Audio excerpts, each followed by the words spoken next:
Pessoal, oficialmente bom dia. Espero que vocês estejam vendo aí a apresentação. Tá certinho? De boas? Beleza. Hoje a gente vai voltar um pouquinho, né, na história e na memória para poder relembrar tudo aquilo que a gente já viu nessas lições. Quem se lembra, né, no ano passado a gente estudou duas revistas e esse ano já foi uma. Nas revistas do ano passado, a gente viu que o tema da revista né, é uma viagem pela história da redenção. Então a gente viu né, os livros históricos do povo hebreu e da Bíblia, na verdade, né? Então a gente viu Gênesis, Êxodo, o Pentateuco escrito por Moisés e a boa parte da história do povo de Deus. E depois a gente viu os profetas, mas só os profetas de antes do exílio. E aí depois, né, a gente viu por último, nessa última revista que a gente terminou agora, sobre os livros poéticos, né? Meio que tem uma seção no meio do Antigo Testamento só com esses livros que nos ensinam sobre a sabedoria e eles são muito importantes para a gente, para poder fortalecer a nossa fé. E aí, a próxima revista, que ainda não chegou, mas a gente está aguardando ela para poder começar de fato, ela vai falar sobre o pós-exílio, né? Então, sobre a vida do povo de Deus depois do exílio na Babilônia. Mas, assim, estou falando exílio, né? Porque talvez tenha alguém aqui que nem lembre o que é isso. Então, vamos lá, vamos do começo. Só que antes disso, eu vou fazer uma pergunta para vocês e quero que vocês escrevam aí no chat. Por favor, participem. Pensa assim, você acabou de ganhar uma herança multimilionária. Não, não precisa saber quem que doou, se foi o Elon Musk que morreu e colocou seu nome no testamento dele por algum motivo, se foi alguém de uma família real. Simplesmente aconteceu de você receber uma herança multimilionária, tá no seu nome, é seu, tá escrito lá. Você tem total direito sobre essa herança. Só que, para você receber esse dinheiro mesmo, existem alguns pré-requisitos no testamento, né? Tipo, quem escreveu o seu nome não falou, tipo, dá para ele. Não simplesmente isso. Existiam algumas coisas para você fazer. Tipo, se você vai receber esse dinheiro, use uma parte dele, né, para poder colaborar com projetos de assistência social, enfim. Tem algumas coisas que você tem que fazer, algumas instruções no próprio testamento sobre o que você tem que fazer para poder receber nessa herança multimilionária. Vocês acham que essa herança compensa? Vocês acham que vale a pena você correr atrás disso mesmo? É melhor deixar para lá, dá muito trabalho? O que vocês pensam? A Luísa falou que com certeza.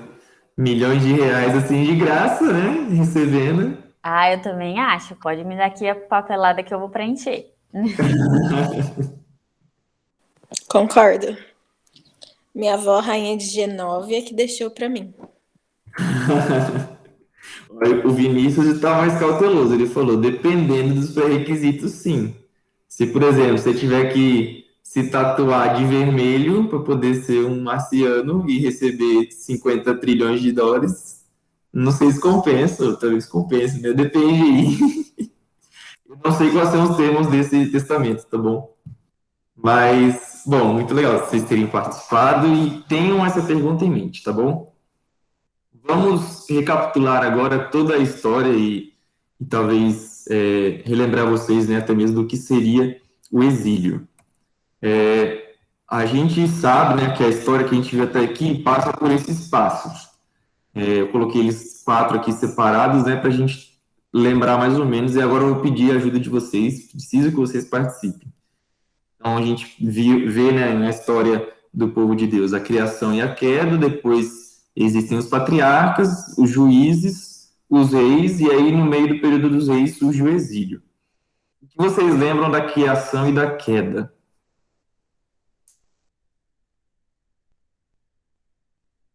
Queda é só tipo alguém que tropeçou e caiu assim? Me explica aí, eu não lembro direito.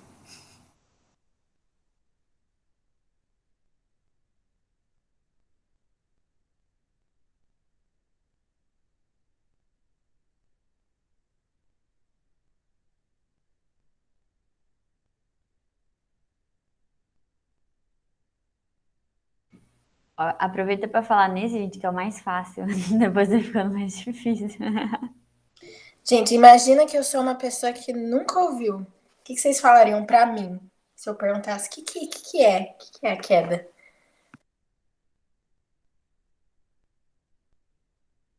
O Júlio falou ali que Deus criou todas as coisas, né? E dentre todas essas coisas, Deus também criou os seres humanos. Muito bom.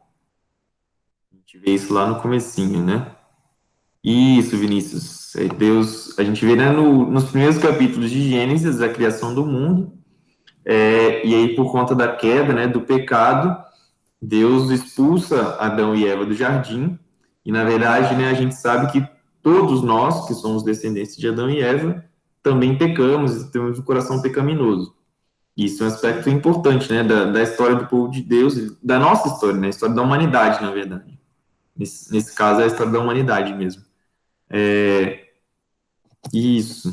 Nós comemos fruto lascou, exatamente. Por conta do pecado de Adão e Eva, né, todos nós estamos afastados de Deus. O que vocês lembram agora dos patriarcas?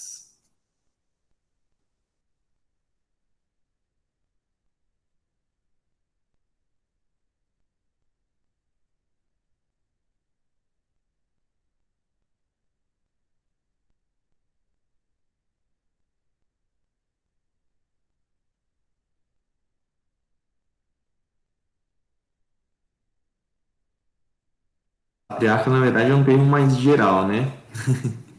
É o nome daqueles pais, dos homens, né, que levavam o nome das famílias e que eram bem famosos. Então, a gente tinha Abraão, a gente tinha Isaac e Jacó, né, depois que vira Israel. Esses ficaram conhecidos como sendo os patriarcas. Então, a gente tem a história, né, de Abraão, Isaac e Jacó finalmente tem os seus 12 filhos. José vai parar no Egito. Aí o povo hebreu é escravizado por 400 anos, depois vem Moisés, né, que representa mais uma figura patriarcal aí do povo de Deus, e eles vão para a Terra Prometida, não sem antes passar 40 anos no deserto, mas eles aparecem, eles caminham, né, no deserto, Deus conduz eles lá, tem toda uma história no meio disso, e eles chegam na Terra Prometida. Isso daí é o período dos patriarcas, né? E o que talvez seja o mais icônico nesse período é que esse é o momento em que Deus dá. Isso, muito bom. Esse é o período que Deus dá as instruções ao povo ao povo dele, né? Ele dá os 10 mandamentos, dá as instruções para a construção do tabernáculo, dá as leis e tudo mais. Esse talvez, né, seja o período mais marcante na identidade, né, na identificação do povo de Deus. Depois vem o período dos juízes, que eu lembro que quem deu essa aula na EVD foi a Carol. E quem lembra aí o que acontecia no tempo dos juízes? O povo estava obedecendo direitinho a lei de Deus ou não?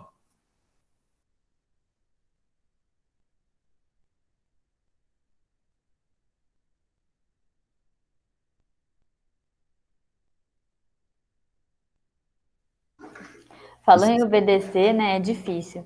Sempre a pergunta, o povo estava obedecendo? A resposta provavelmente vai ser um não.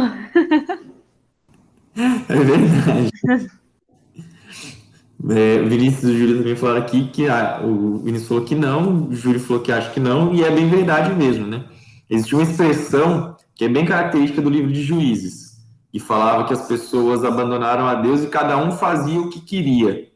E isso era um problema enorme porque a sociedade acabava virando um caos, né? Só tinha pecado por tudo quanto é lado, e por isso Deus mandava outros povos para poder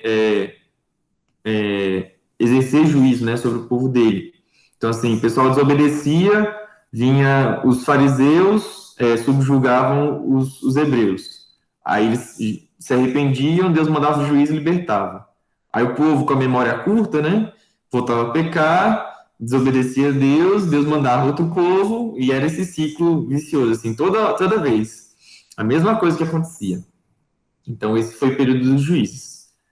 Finalmente, quando o período dos juízes se encerra, aí aparece Samuel, né, que era meio que como o último juiz, assim, ele institui, a pedido do povo hebreu, né, Saul como rei, e com Saul começa o período dos reis no reino de Israel. Acontece também, né, a quebra, a divisão do reino de Israel, que se divide em reino do norte e reino do sul, ou Israel e Judá. E isso aconteceu por causa, né, do pecado de Davi e das consequências do adultério dele, né, com Batseba e também do assassinato de Urias. Então, gente, eu tô só falando um monte de coisa aqui, tá bom? Tá sendo uma passagem de pincel assim bem rápida, mas espero que esteja trazendo à memória de vocês algumas coisas. Uma coisa importante que a gente viu, né, estudando a história dos reis de Judá, é que o reino do norte não teve nenhum rei que obedeceu e que fez aquilo que era a vontade de Deus. E do reino do sul, aqueles que, se eu não me engano, eram 20 reis, desses 20 reis que o reino do sul teve, apenas 8 fizeram aquilo que agradava a Deus.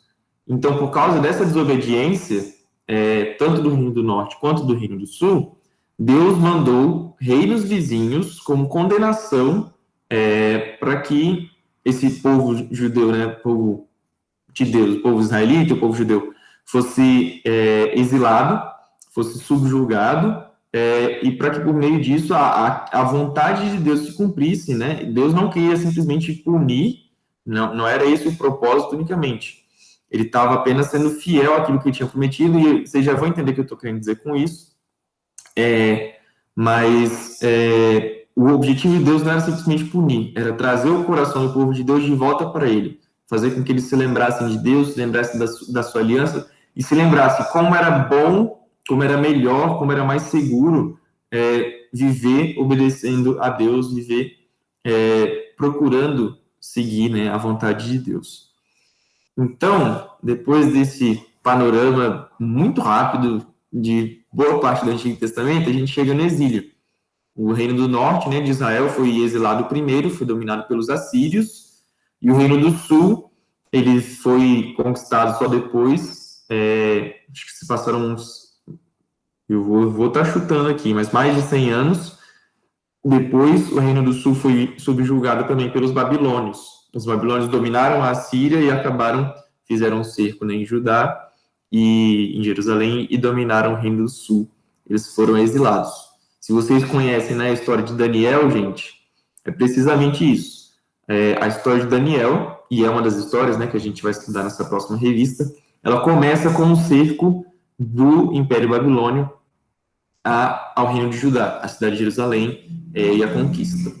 Então, dito tudo isso, espero agora que a memória de vocês esteja mais fresca a respeito. A gente vai ler Deuteronômio, e aí vocês podem estar se perguntando o que a gente não era para estar estudando as coisas mais novas, por que ele está indo lá no começo? Vamos lá para Deuteronômio de 1 a 14.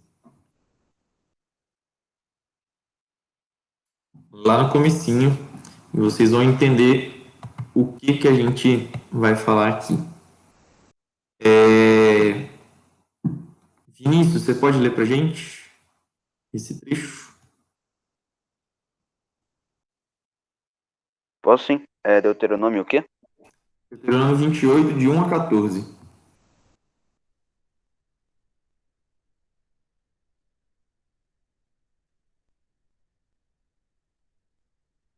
Tá, eu vou ler aqui. Se vocês obedecerem.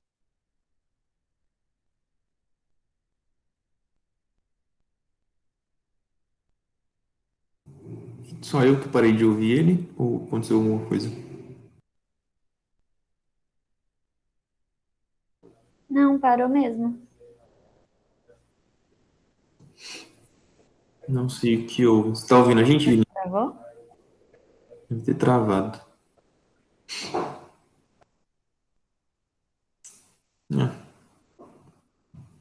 Não tem problema. Você pode ler para a gente, Carol?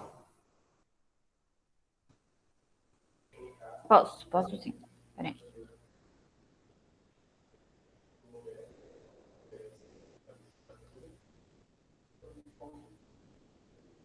Peraí, tô abrindo aqui, gente. Talvez vocês vão escutar o eu falando aqui no fundo.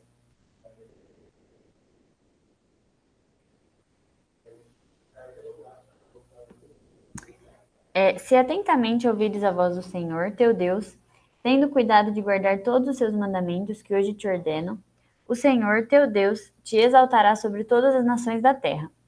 Se ouvires a voz do Senhor, teu Deus, virão sobre ti e te alcançarão todas essas bênçãos. Bendito serás tu na cidade e bendito serás no campo. Bendito o fruto do teu ventre e o fruto da tua terra, e o fruto dos teus animais, e as crias das tuas vacas e das tuas ovelhas. Bendito o teu cesto e a tua amassadeira. Bendito serás ao entrares e bendito ao saíres. O Senhor fará que sejam derrotados na tua presença os inimigos que se levantarem contra ti. Por um caminho sairão contra ti, mas por 7 caminhos fugirão da tua presença. O Senhor determinará que a bênção esteja nos teus celeiros e em tudo que colocares a mão, e te abençoará na terra que te dá o Senhor teu Deus. O Senhor te constituirá para si em povo santo, como te tem jurado, quando guardares os mandamentos do Senhor teu Deus e andares nos seus caminhos. E todos os povos da terra verão que és chamado pelo nome do Senhor e terão medo de ti. O Senhor te dará abundância de bens no fruto do teu ventre, no fruto dos teus animais e no fruto do teu solo, na terra que o Senhor, sob juramento a teus pais, prometeu dar-te. O Senhor te abrirá o seu bom tesouro, o céu, para dar chuva à tua terra no seu tempo e para abençoar toda a obra das tuas mãos. Emprestarás a muitas gentes, porém tu não tomarás emprestado. O Senhor te porá por cabeça e não por cauda, e só estarás em cima e não debaixo. Se obedeceres aos mandamentos do Senhor teu Deus, que hoje te ordeno, para os guardar e cumprir. Não te desviarás de todas as palavras que hoje te ordeno, nem para a direita, nem para a esquerda, seguindo outros deuses para os servires. Beleza, muito obrigado, Carol. Vamos aplicar já aquilo que a gente usou, quem estava na sexta-feira na programação, né? O pessoal de Ponta Grossa vai lembrar. Agora que eu vi a mensagem aqui do Vinícius, tá de boa, sem problema. Quem estava na programação de sexta-feira vai lembrar, né, como é o EBI. E eu quero saber de vocês, né, ouvindo isso, qual que é o tema geral dessa passagem que a Carol leu? O que está aparecendo? Quem está falando? Qual é o assunto? Pensem aí.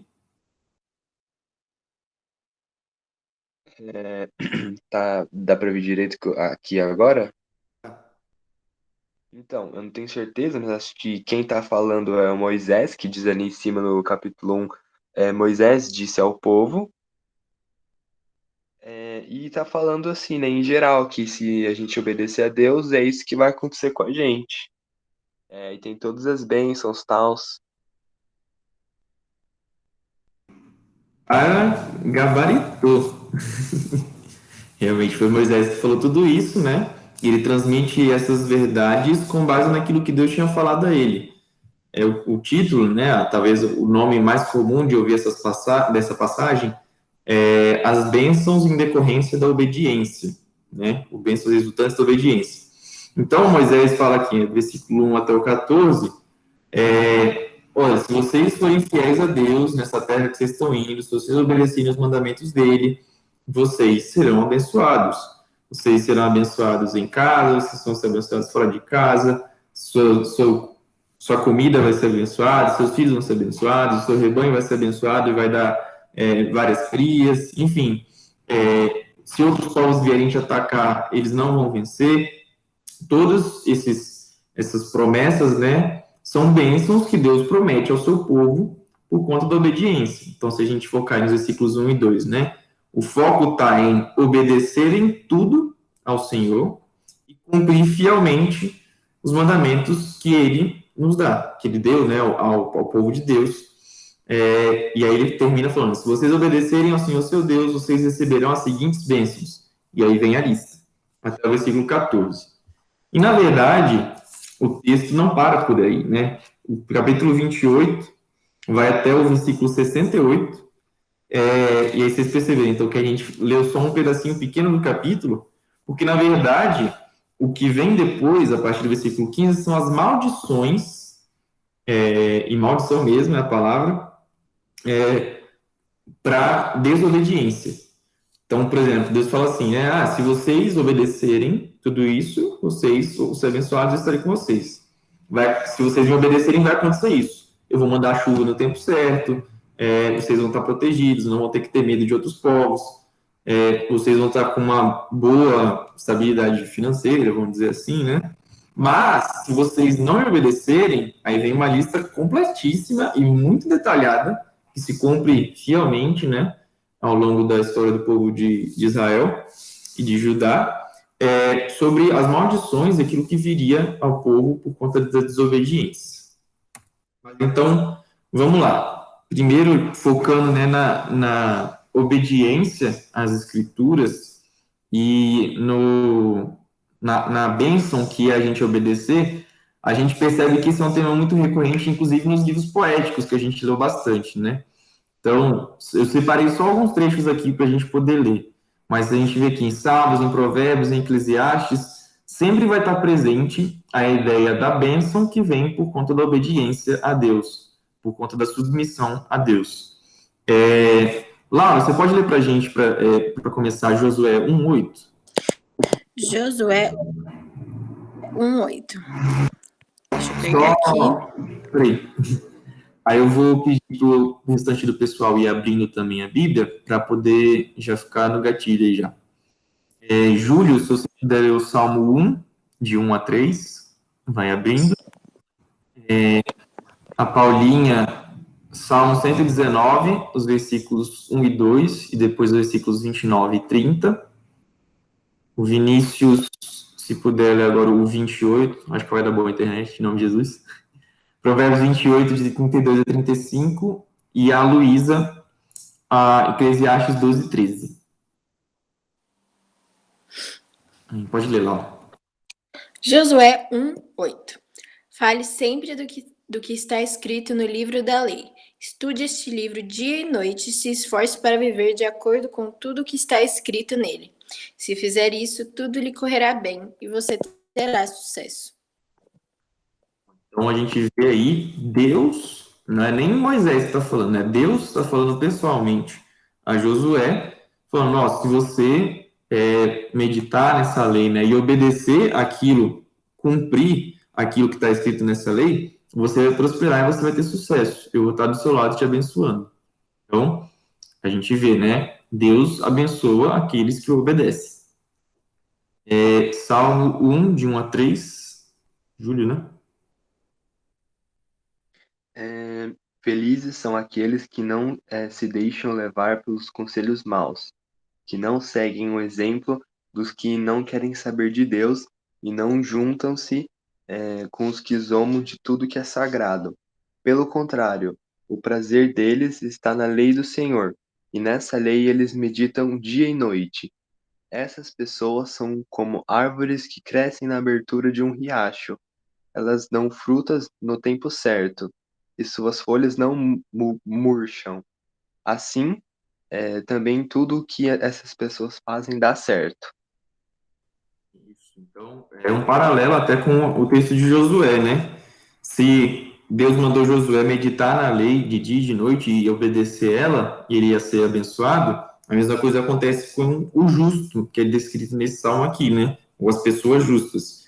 Elas meditam na lei, elas buscam cumprir essa lei e elas são abençoadas, são como uma árvore que está ali sempre produzindo e tudo, o finalzinho do versículo, né? E tudo que elas fazem prospera, dá certo. Salmo 119, Paulinho. Como são felizes os íntegros, os que seguem a lei do Senhor. Como são felizes os que obedecem a seus preceitos e o buscam de todo o coração. Afasta de mim o caminho da mentira, dá-me o privilégio de conhecer tua lei. Escolhi o caminho da verdade, decidi viver de acordo com os teus estatutos.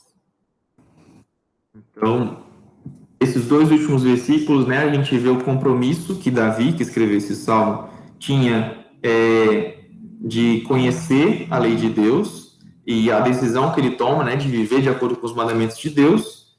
E os dois primeiros versículos falam como isso vai nos tornar felizes, como a gente pode ser feliz seguindo a lei de Deus, né? Então, a gente, mais uma vez, vê esse tema muito recorrente. E aí, espero que essa questão, né, do temor do Senhor, da obediência aos mandamentos de Deus, a busca pela sabedoria. Eu imagino que isso está bem fresquinho na cabeça de vocês, que a gente falou bastante, tem falado bastante sobre isso recentemente, né? Vinícius, Provérbios 28. Então, Jantos, eu tava vendo aqui, o capítulo É. 28 não tem o versículo 32. Não, eu viajei, Provérbios 8, de 32 a 35, foi mal. Ah, tá. Ah,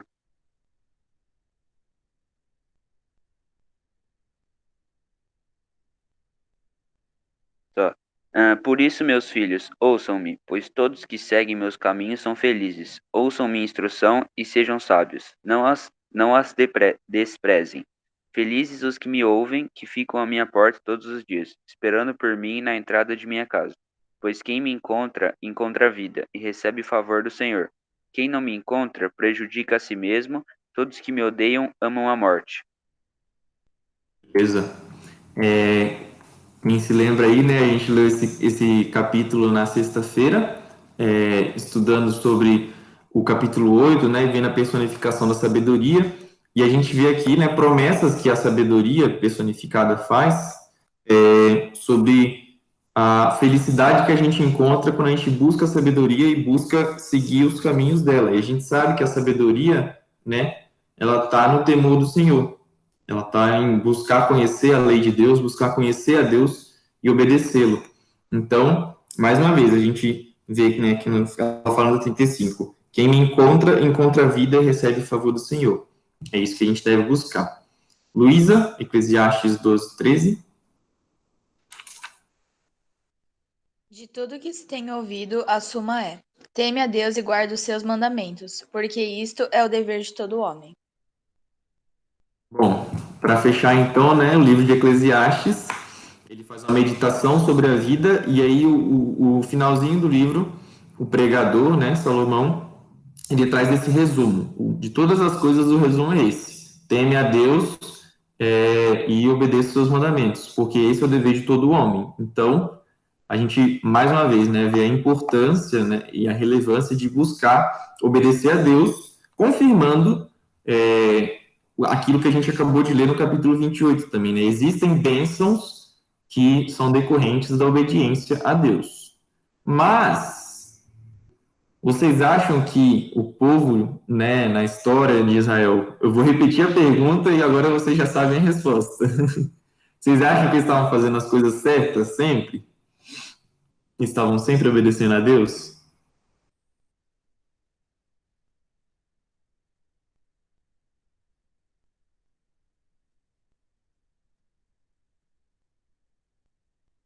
Exatamente, eles não estavam. E a gente, na verdade, se for para ser sincero, né, a gente também, muitas vezes a gente está aí pecando e desobedecendo a Deus. E aí, então, vamos ver agora, a gente não vai ler, né, do versículo 15 até o 68 do capítulo 28 de Deuteronômio, mas a gente vai ver alguns versículos e alguns temas pontuais. Então, vamos lá. Qual que é um dos primeiros problemas que a gente viu, que a gente vê na história do povo de Deus? A infidelidade deles para com Deus. Outros deuses, né, das nações vizinhas passaram a fazer parte do culto que os israelitas faziam, eles começaram a adorar, a servir esses outros deuses e tudo mais. Em contraste, né, com aquilo que Deus falou. Tem um mandamento falando só isso, só para isso. Tipo, não façam outros deuses, não adorem, não façam imagens de esculturas, não adorem essas imagens. Deus, ele é um Deus santo, né, que preza muito por isso. Ele não quer que nada tome o seu lugar, e na verdade isso é merecido, né, porque ele é o Deus criador de todas as coisas. Laura, eu vou pedir para você abrir de novo, agora lá em Juízes 2, de 11 a 15, e aí a gente vai relembrar um pouquinho também, né, da história do livro de Juízes. Tá. Juízes 2, de 11 a 15. É para ler já? Por favor. Então vamos lá. O povo de Israel abandona o Senhor. Então, o povo de Israel pecou contra Deus, o Senhor, adorando os deuses dos cananeus. Eles deixaram de adorar o Senhor, o Deus dos seus antepassados, que os havia tirado do Egito. Começaram a seguir outros deuses, os deuses dos povos que viviam ao seu redor. Eles adoraram esses deuses e assim fizeram o Senhor ficar muito irado. Abandonaram a Deus, o Senhor, e adoraram a Baal e a Astarote. O Senhor ficou muito irado com o povo de Israel e deixou que eles fossem atacados e roubados por povos vizinhos. Ele entregou os israelitas nas mãos dos inimigos que viviam ao redor e por isso eles não puderam mais resistir. Sempre que saíam para lutar, o Senhor ficava contra eles, como tinha dito. Assim eles ficaram numa situação muito difícil. Olha só que perrengue que esse povo passou porque eles decidiram desobedecer a Deus e adorar outros deuses. Na verdade, acho que talvez para mim o que é mais marcante, né, nessa passagem é quando a gente vê a questão da batalha. Todas as vezes que saíam para a batalha, o Senhor lutava contra eles. Gente, Deus, sabe? Se você está lutando contra ele, não tem onde você imaginar que você vai vencer. Não queira ter Deus como seu inimigo. E outra coisa interessante também, né? Eu até achei interessante a versão que a Laura leu, e aqui na NVT fala, conforme lhes havia advertido com juramento. Então, tipo, Deus já tinha falado para eles o que aconteceria se eles desobedecessem. Ele já tinha falado por meio de um juramento, por meio daquele discurso de Moisés, né, que a gente lê no capítulo 28 de Deuteronômio, as consequências de desobedecer a Deus, as consequências de servir a outros deuses, né? Então, ele já tinha falado o que ia acontecer. Ele só estava cumprindo aquilo que ele tinha dito. Estava sendo verdadeiro, justo e fiel à sua palavra. E se a gente for ver, né, a história de Salomão também, que é uma história bem famosa sobre isso, a gente vai ver uma situação muito parecida. Carol, você lê pra gente 1 Reis 11? Do 1 ao 6 e depois do 9 ao 11. Leio. Deixa eu só mudar aqui. O rei Salomão amou muitas mulheres estrangeiras. Além da filha do faraó, ele se casou com mulheres de Moabe, de Amon, de Edom, de Sidom e dos Hititas. O Senhor havia instruído os israelitas claramente: não se casem com mulheres dessas nações, pois desviarão seu coração para os deuses delas. E, no entanto, Salomão amou essas mulheres. No total, casou-se com 700 princesas e teve 300 concubinas. E elas desviaram seu coração do Senhor. Quando Salomão era idoso, elas o induziram a adorar outros deuses em vez de ser inteiramente fiel ao Senhor, seu Deus, como seu pai, Davi, tinha sido. Salomão adorou Astarote, a deusa dos Sidônios, e Moloque, o repulsivo deus dos Amonitas. Com isso, Salomão fez o que era mal aos olhos do Senhor. Recusou-se a seguir inteiramente o Senhor, como seu pai, Davi, tinha feito. O Senhor se irou com Salomão, porque o coração dele tinha se desviado do Senhor, o Deus de Israel, que lhe havia aparecido 2 vezes. Ele tinha advertido Salomão especificamente de que não adorasse outros deuses. Mas Salomão não obedeceu à ordem do Senhor. Por isso o Senhor lhe disse: uma vez que você não cumpriu minha aliança e desobedeceu a meus decretos, certamente tirarei de você o reino e o entregarei a um dos seus servos. Beleza. Obrigado, Carol. Bom, a gente vê na história de Salomão aí que ele, não satisfeito na dificuldade de ter só uma mulher, ele teve 1000 mulheres. Pra que tudo isso, né? Deve ser muito difícil. Gente, coitado. Loucura demais. Mas aí a gente vê, né, como isso foi um problema para ele, porque essas mulheres. Eu também não sei, gente. É porque assim, né? Provavelmente ele fazia os casamentos arranjados, né? Para poder fazer aliança, expandir o reino, mas de forma alguma Deus recomendou que ele fizesse isso, né? A gente vê claramente no começo do texto Deus falando para não fazer isso, e ele fez. E a gente vê, então, que tipo, por meio dessa desobediência, Deus traz a punição para o povo. E traz a punição para Salomão também, né? Falando que o reino dele seria dividido. Que Deus não estaria mais, né, abençoando eles com um reino unificado. E aí, uma coisa interessante, né? Repara que no comecinho, no versículo 5, fala que Salomão adorou a deusa Astarote, aquela mesma deusa que o povo adorou lá em Juízes, logo depois que eles chegaram na Terra Prometida. E também adorou Moloque, né? Quem não sabe, Moloque, se você reparar alguma semelhança, né? Tem a ver com o nome Moleque, criança, né? Basicamente. Ele era um deus que exigia sacrifícios de crianças. Tinha uma feição de boi, né? E tinha uma bacia de bronze nos braços dele, na estátua dele, né? As pessoas colocavam lenha e brasas debaixo dessa bacia de bronze e botavam a criança lá dentro. Ou tipo, eu quero agradar meu Deus, vou botar meu filho ali dentro e sacrificar o meu filho para poder adorar esse Deus e receber paz nas minhas colheitas, sabe? Tipo, olha o nível das coisas que Salomão chegou a fazer por conta da influência, né, dessas muitas mulheres que ele teve. Então, a gente vê, mais uma vez, que ele desobedeceu a Deus, fez aquilo que Deus tinha dito para não fazer, e por conta disso, Deus agiu com juízo. Se a gente for lá, né, voltar em Deuteronômio 28, para poder comparar, olha a diferença, gente.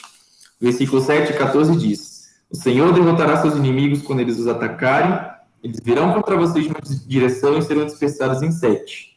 E aí no 14: Não se desviem, por menos que seja, de nenhum dos mandamentos que hoje lhes dou, e não sigam outros deuses, nem os adorem. O povo de Israel claramente não obedeceu isso. Então, cumpriu-se, né, aquilo que estava escrito no versículo 20, na verdade, né, em outros versículos ao longo do capítulo a gente vai ver coisas semelhantes. Mas o versículo 25 diz assim: O Senhor fará seus inimigos os derrotarem. Vocês os atacarão de uma direção, mas serão dispersados em 7 direções.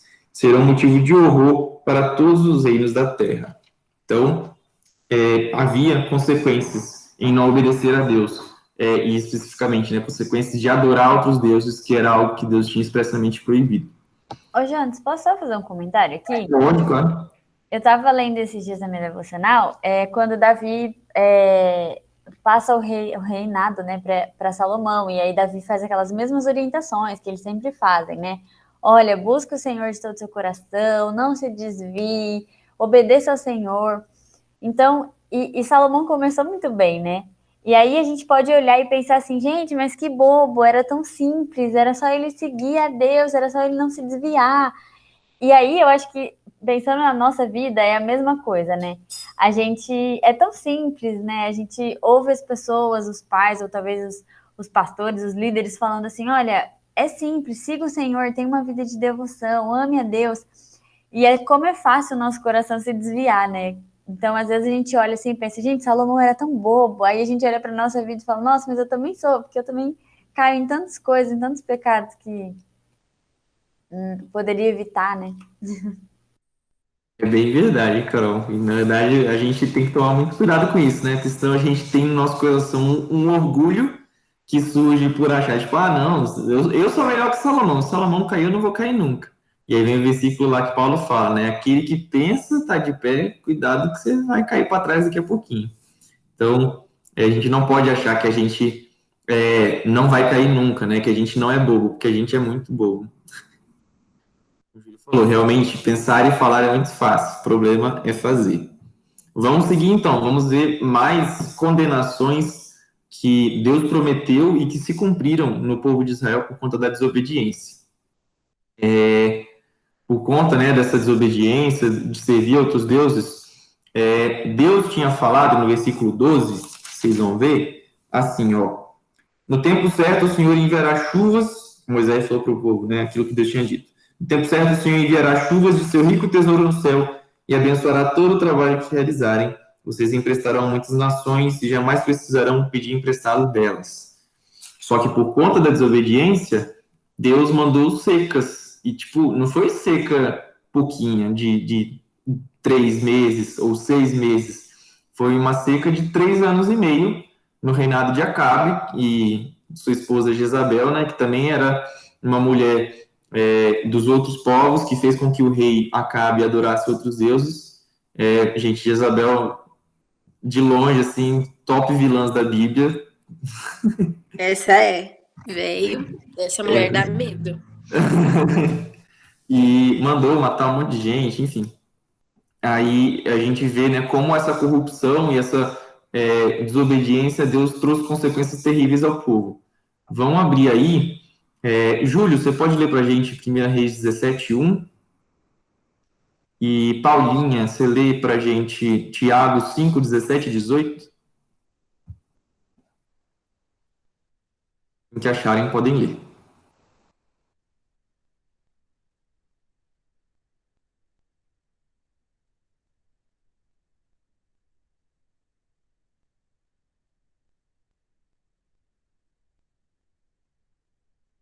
Então eu vou ler aqui, né? 1 Reis 17:1. Um profeta chamado Elias de Tisbé, na região de Gileade, disse ao rei Acabe, em nome do Senhor, o Deus vivo de Israel, de quem sou servo, digo ao Senhor que não vai cair orvalho nem chuva durante os próximos anos, até que eu diga para cair orvalho e chuva de novo.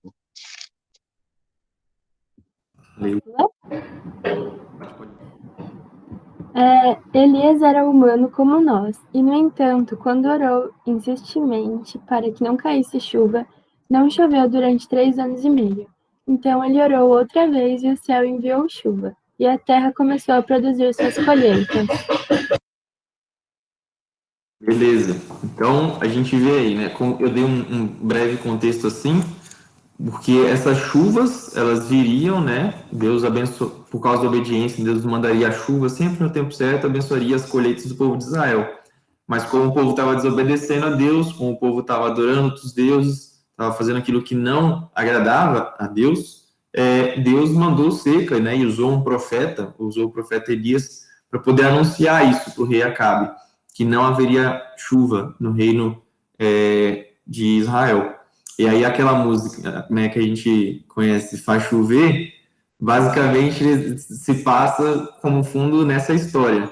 Eu vejo uma pequena nuvem do tamanho da mão de um homem. É basicamente a descrição, né, do texto do capítulo 17 de... Não, acho que é 17? Eu não lembro agora. Mas na história lá, quando tem o desfecho desse arco da seca e depois Elias ora e pede chuva, é essa descrição. Então é interessante, né, a gente ver que algumas músicas têm essas bases bíblicas e a gente se lembra e são muito boas. Mas aí, né, a gente vê o cumprimento daquilo que Deus tinha falado. Olha agora o que está escrito no trecho das maldições, aquilo que Deus faria se o povo desobedecesse. A partir do versículo 22 diz assim: o Senhor os ferirá com doenças debilitantes, com febres e inflamações, com calor ardente e secas, com ferrugem e mofo. Essas calamidades os perseguirão até que vocês morram. O céu sobre sua cabeça será tão duro quanto o bronze, e a terra debaixo de vocês será tão impenetrável quanto o ferro. O Senhor transformará em pó a chuva que rega sua terra, e cinzas cairão do céu até que vocês sejam destruídos. Olha que cenário apocalíptico essa seca.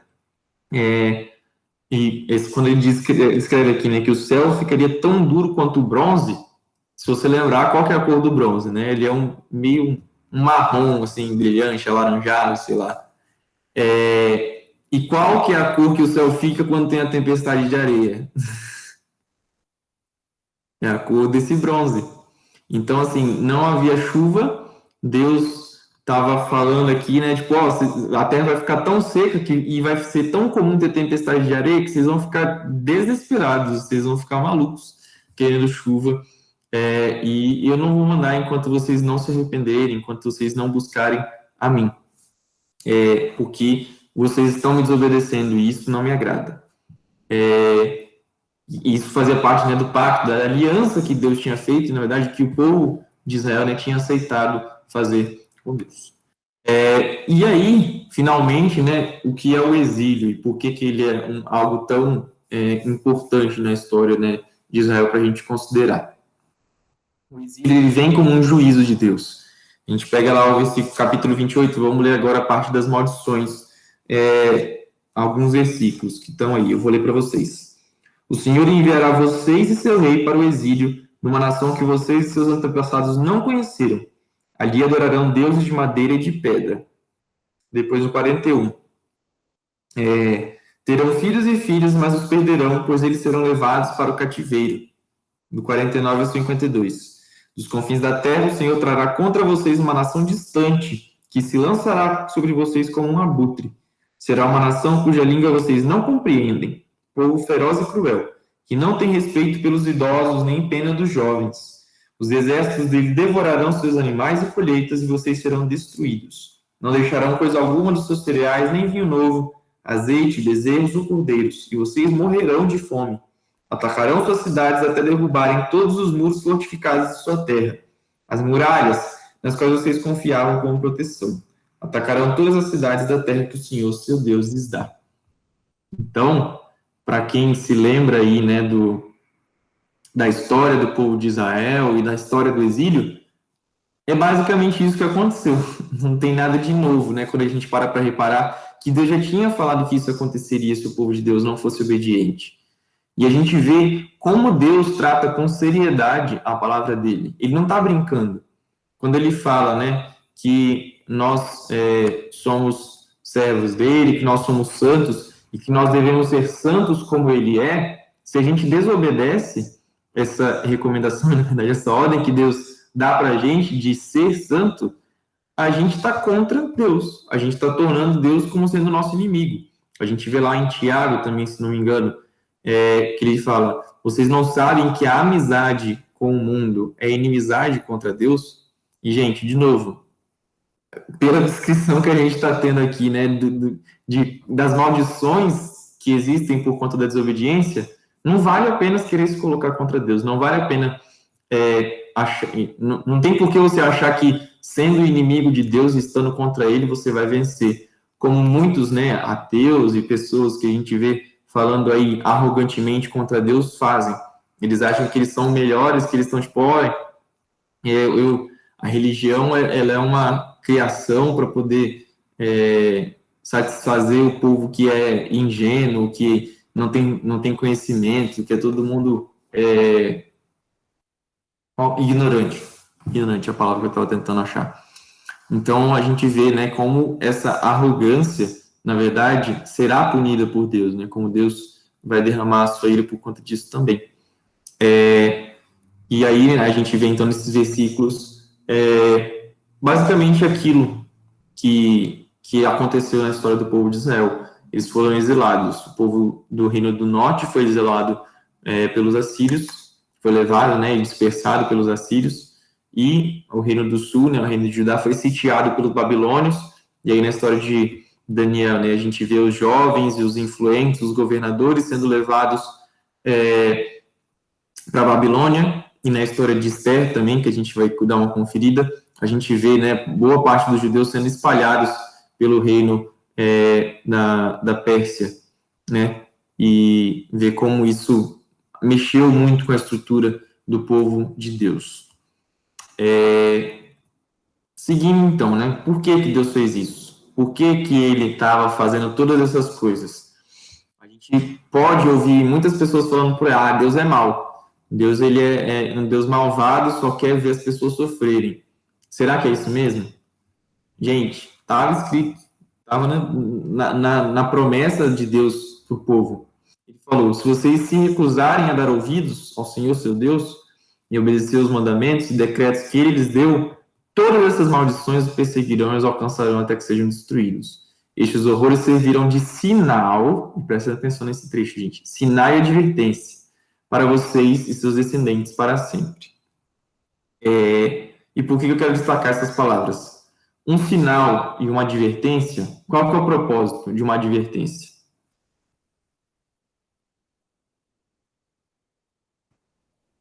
Tipo, eu não sei se vocês já chegaram aí para a coordenação da escola de vocês, se algum de vocês já foi suspenso ou expulso, mas a gente costuma saber que a advertência é o primeiro passo, né? É uma coisa mais branda. Qual que é o objetivo de uma advertência?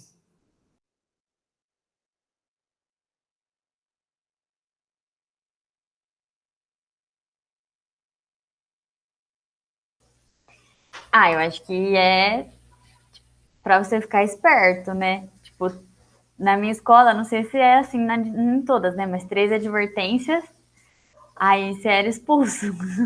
Então, tipo assim, você tinha 3 avisos pra você, né, se endireitar na vida. Eu acho que é isso, tipo um aviso, assim. O Vinícius colocou aqui no chat, que é alertar, que ele colocou aqui. Exatamente isso. O objetivo de uma advertência, gente, não é ser a punição apenas em si mesmo, né? Ela pode vir junto de alguma punição, é verdade. Mas uma advertência, o propósito dela é: olha, você tá vendo isso aqui? Você tá vendo que tá dando errado? Ou você tá vendo que vai dar errado se você continuar fazendo essas coisas? Não continua, muda. Muda de atitude, começa a agir diferente, para que você não sofra as piores consequências de desobedecer à lei, né? Seja a lei de Deus ou a lei da escola, vamos dizer assim. Então, o que essa esperança pode trazer de esperança para a gente, né? Não era para sempre. O exílio não era para sempre, o sofrimento por conta do pecado não era para sempre, a condenação de Deus, né, por conta da desobediência a Ele, não tinha o intuito de, tipo, ó, vocês vão morrer, é isso aí. Não. Deus tinha um propósito didático, por meio até mesmo das maldições, dos sofrimentos que o povo experimentaria se eles obedecessem a Deus. O exílio teria um fim e existia um jeito de voltar a desfrutar das bênçãos de Deus. Quando você tem uma advertência, como eu disse, gente, é só voltar atrás, percebe que você está errado e começa a obedecer a Deus. Isso, né, a gente não vai falar agora, a gente vai ver ao longo estudando, né, tanto os profetas quanto alguma parte dos livros históricos pós-exílio, e a gente vê como isso é presente, né, tanto na história quanto na esperança que o povo tinha de que, olha, vamos voltar, não vamos fazer mais esse tanto de coisa errada, não, vamos voltar atrás, vamos buscar obedecer a Deus. Era muito melhor quando a gente tinha Deus do nosso lado e Ele nos abençoava constantemente. Era muito melhor. E a gente tem que também lembrar que é muito melhor estar ao lado de Deus e estar debaixo da bênção e da proteção dele. Então, como eu disse, não vou entrar em muitos detalhes aqui, mas como isso se conecta até mesmo, né, com Jesus e com a história da Bíblia como um todo. Isso vai além, com certeza.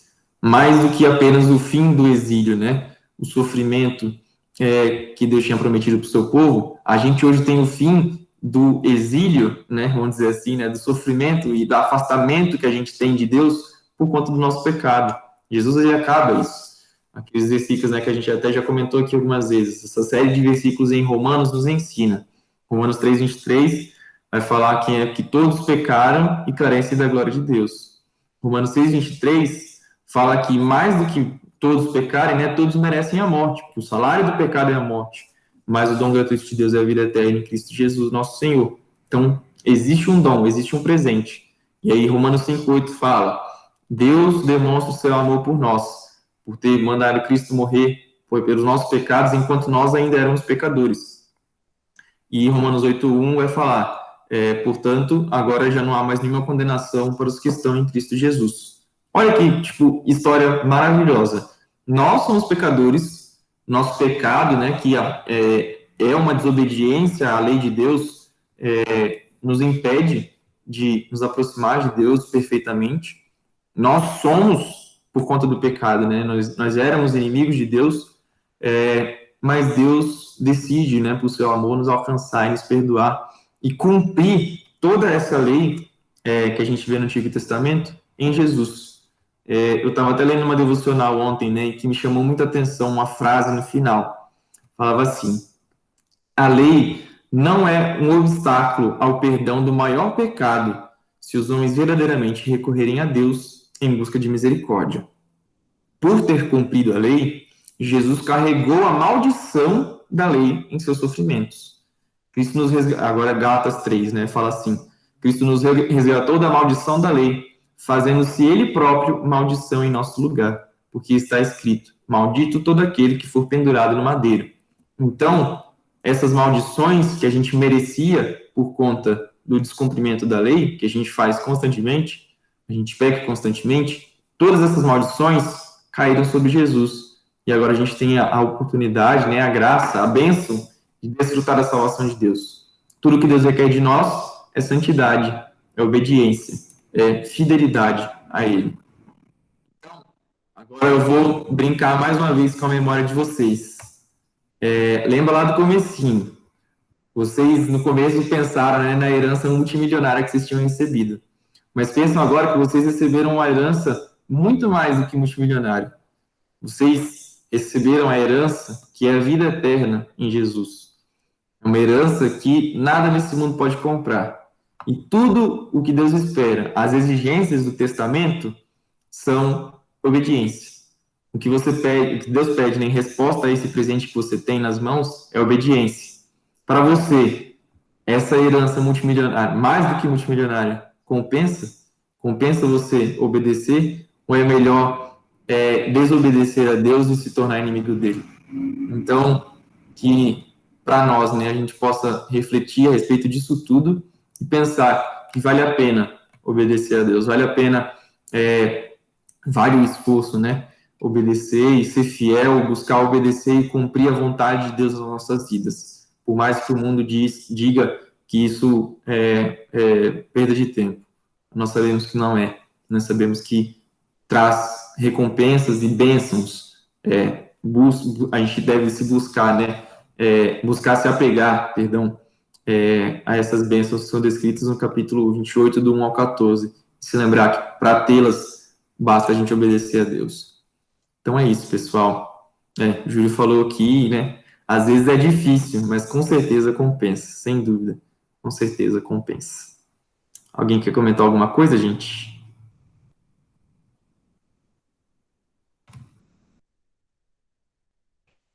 Amém. Acho que foi muito boa a aula. Não sei se... Não lembro se você avisou no começo, né? Mas as novas revistas já estão chegando e a gente vai contar, né? Como que foi depois do exílio. O que aconteceu com esse povo depois que eles voltaram desse exílio, né? E a gente vai ver que eles sofreram muitas consequências, né? Que não ficou tudo... Tipo, eles não voltaram e estava tudo lindo e maravilhoso, uma cidade perfeita e linda. Não, pelo contrário, eles sofreram muitas consequências. Então, eu acredito que na nossa vida é assim também, né? A gente peca e a gente sofre as consequências do nosso pecado, mas é maravilhoso a gente poder saber, né, que a gente pode voltar atrás. E isso é a conversão, né? Conversão, a gente já falou algumas vezes aqui, que a conversão é você estar indo por um caminho e aí você volta, né? Você muda de rumo, muda de sentido. Então, que o nosso coração possa estar sensível, né, a ouvir a voz do Senhor e a sempre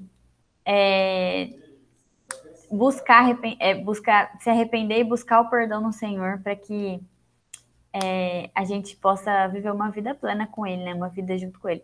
E isso não quer dizer que a gente não vai sofrer as consequências do nosso pecado, né? A gente vai sofrer, mas com certeza Deus vai estar com a gente ali, como Ele estava com esse povo. É muito interessante a gente ler a Bíblia e ver que Deus estava ali em todas as situações. E como que se repete, né? Essa situação de o povo peca e Deus manda profetas para alertá-los, e aí eles se endireitam por um tempo, mas depois eles pecam de novo, eles se afastam de novo do Senhor. E assim é na nossa vida também, mas que a gente possa estar sempre disposto a voltar para Deus, a voltar para o Senhor e buscar Ele, né? Com certeza. É muito bom saber que tem alguém que, né, apesar dos nossos pecados, apesar de tudo de errado que a gente fez, tá aqui falando assim, não, vamos lá, vou pegar na sua mão mais uma vez, caminha comigo aqui, eu vou te explicar certinho, a gente tá junto. É muito bom. Amém. Você pode ir encerrando para a gente então, Carol? Por favor. Posso sim. Vamos orar então, gente. Senhor, muito obrigada, Deus, por essa manhã. Obrigada porque a Tua palavra fala aos nossos corações, Pai. Sabemos o quanto nós somos falhos e pecadores. Sabemos que nós não merecemos tanto amor, tanta graça vinda do Senhor. Mas obrigada, Pai. Obrigada porque o Senhor nos ama. Obrigada porque o Senhor é misericordioso e ouve as nossas orações, ouve o nosso clamor, Pai. Que a Bíblia nos ensine, que essas palavras fiquem fixadas no nosso coração, para que a gente nunca se esqueça, Pai, que Felizes são aqueles que andam nos seus caminhos, Pai, que a gente possa ter essa verdade fixada no nosso coração, na nossa mente, que a gente busque cada dia mais o Senhor, que a gente possa ler Tua palavra, Te buscar em oração e estar cada vez mais perto de Ti, Pai, que o Senhor esteja abençoando as nossas vidas, para que a gente possa dar frutos nesse mundo, mesmo sendo um mundo tão difícil, com tanto sofrimento, que a gente possa levar a felicidade, a alegria da Tua palavra, o consolo do Teu Santo Espírito para essas pessoas também, Senhor. Em nome de Jesus, nos abençoa e nos ajuda, pois sabemos que não é uma missão fácil, mas cremos no nosso Mestre, que é Jesus, que Ele já pagou o preço que nós deveríamos morrer para pagar. Então, somos gratos a Ti, Pai, pelo sacrifício de Jesus e porque hoje nós podemos ter uma vida de relacionamento com o Senhor por causa de Jesus. Muito obrigada por isso, Pai. Nos abençoe e guarde. Em nome de Jesus. Amém. Amém. Amém. Amém.